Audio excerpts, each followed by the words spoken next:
तर मग मंडळी थंडगार पावसाळा आणि सोबत गरमागरम चाट आणि ते सुद्धा रगडा चाट म्हटलं काय मजा येईल ना. चला तर मग या पाहूयात याची रेसिपी.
तर मंडळी रगड्यासोबत खाण्यासाठी ना इथं आपली पुरीसुद्धा अगदी तयार आहे.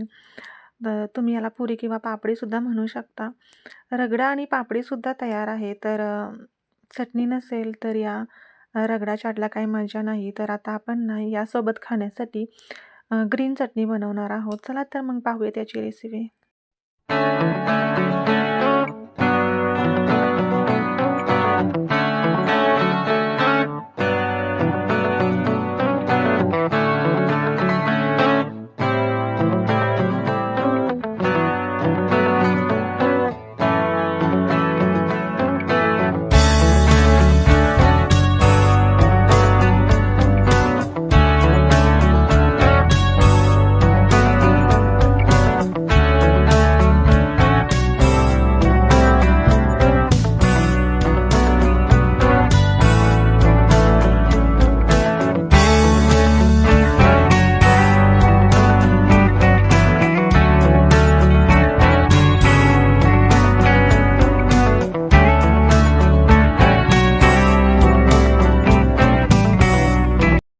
आपली ग्रीन चटणीसुद्धा तयार झालेली आहे. तुम्ही पाहू शकता किती छान कलर आलेला आहे.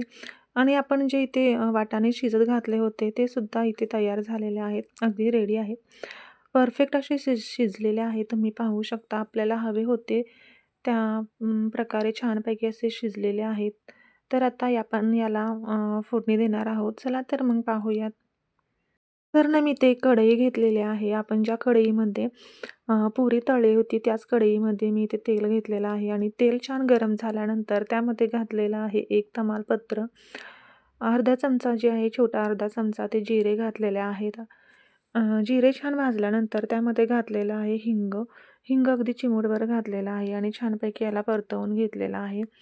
त्यानंतर जे आपण यामध्ये घालणार आहोत ती हिरवी मिरची. 2 हिरव्या मिरच्या ज्या आहेत ते मी कट करून घेतलेल्या होत्या. त्या कट केलेल्या हिरव्या मिरच्या यामध्ये घातलेल्या आहेत आणि छानपैकी भाजून घेतलेल्या आहेत. त्यानंतर 2 कांदे जे आहेत ते मी कट करून घेतलेले होते ते सुद्धा यामध्ये घातलेले आहेत. टमाटर घातलेले आहेत कट करून घेतलेले आणि आलं लसूण पेस्ट घातलेली आहे. हळद घातली आणि छानपैकी परतवून घेतलं. त्यानंतर जे आहे ते यामध्ये घातलेलं आहे मी धनिया पावडर, काही सुके मसालेसुद्धा यामध्ये मी घातलेले आहे जसे की लाल तिखट, धनिया पावडर, जिरा पावडर आणि छानपैकी याला मी पुन्हा एकदा याला परतवून घेतलेला आहे. थोडासा गरम मसालासुद्धा मी यामध्ये ॲड केलेला आहे आणि छानपैकी याला कलर येईपर्यंत छानपैकी परतवून घेतलेला आहे. तुम्ही पाहू शकता किती छान असा कलर आलेला आहे आणि तेल सुटेपर्यंत हा मसाला जो आहे तो पूर्णपणे परतवून घेतलेला आहे आणि जे आपले वाटाणे शिजलेले होते ते यामध्ये घालून घेतलेले आहेत आणि एक जे बटाटा आहे तो मी याला शिजवून घेतलेला होता आणि कट करून घेतलेला होता तो यामध्ये घालून घेतलेला आहे. त्यामुळे ना आपल्या भाजीला छानपैकी असा दाटसरपणा येतो. त्यामुळे मी यामध्ये बटाटा शिजवून घेतलेला यामध्ये घालून घेतलेला आहे आणि मिक्स करून घेतलेला आहे. छानपैकी उकळी आल्यानंतर त्यावर घातलेले आहे बारीक चिरून घेतलेली कोथिंबीर. तर इथे आपला रगडा जे आहे तो तयार आहे. तुम्ही पाहू शकता अशा प्रकारे जे आहे मी इथे तयारी केली होती. शेव, ग्रीन चटणी, पुरी आणि थोडेसे बारीक कट करून घेतलेले कांदा, टोमॅटो आणि डाळिंबसुद्धा घेतलेले होते. अशा प्रकारे मी इथं गरमागरम रगडा चाट सर्व करणार होते. तर तुम्ही पाहू शकता. त्यासोबत चटणी 2 प्रकारची चटणी केली होती. एक जी आहे ती मी रेडीमेड इमलीची चटणी घेतलेली होती आणि जी दुसरी तुम्हाला दाखवली ती ग्रीन चटणी मी घेतलेली आहे. तुम्ही इमलीची चटणी घरीसुद्धा तयार करू शकता. तर अशा प्रकारे मी गरमागरम रगडा चाट सर्व केलं. तुम्ही पाहू शकता किती छान असं झालेलं आहे. अगदी टेस्टसुद्धा तुम्ही सांगू शकत नाहीत की टेस्टीसुद्धा ही रेसिपी झाली होती. तुम्हीसुद्धा नक्की घरी ट्राय करा आणि व्हिडिओ आवडला असल्यास व्हिडिओला नक्की लाईक करा. तुम्ही इथपर्यंत व्हिडिओ पाहता आणि चॅनलला सबस्क्राईब करत नाही आणि व्हिडिओला लाईकसुद्धा करत नाही. जर तुम्ही इथपर्यंत व्हिडिओ पाहत असाल आणि व्हिडिओ जर तुम्हाला खरेच आवडला असेल तर व्हिडिओला लाईक आणि चॅनलला नक्की सबस्क्राईब करा. तर इथे मी आपण जे रगडा बनवला होता तो मी पहिल्यांदा प्लेटमध्ये घालून घेतला. त्यानंतर ग्रीन चटणी, इमलीची चटणी आणि जी पापडी बनवली होती पुरी त्याचा चुरासुद्धा यामध्ये घालून घेतला. त्यानंतर कट करून घेतलेला कांदा, टोमॅटो बारीक कट करून घेतलं होतं आणि डाळिंबसुद्धा घेतलं होतं. ते माझ्याकडे होतं ते यामध्ये घालून घेतलं आणि आपली बारीक शेव असते ती यावरती वरून भुरभुरली. तसेच तुम्ही कोथिंबीरसुद्धा यामध्ये ॲड करू शकता. मी कोथिंबीरसुद्धा घातलेली आहे. तुमच्या आवडीप्रमाणे तुम्हाला जर आवडत असेल तर तुम्ही ॲड करू शकता.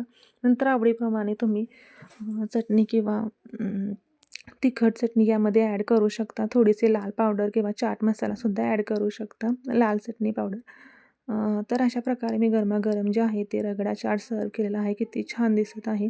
पाहूनच तोंडाला अगदी पाणी सुटते ना. चला तर मग नक्की ट्राय करा या पावसाळ्यामध्ये ही रेसिपी आणि आवडली असल्यास व्हिडिओला नक्की लाईक करा. तर असं डेकोरेशनसाठी मी थोडंसं यामध्ये साईडने पापड्या लावून दिल्या. तुम्ही पाहू शकता किती छान दिसतंय. चला तर मग भेटूया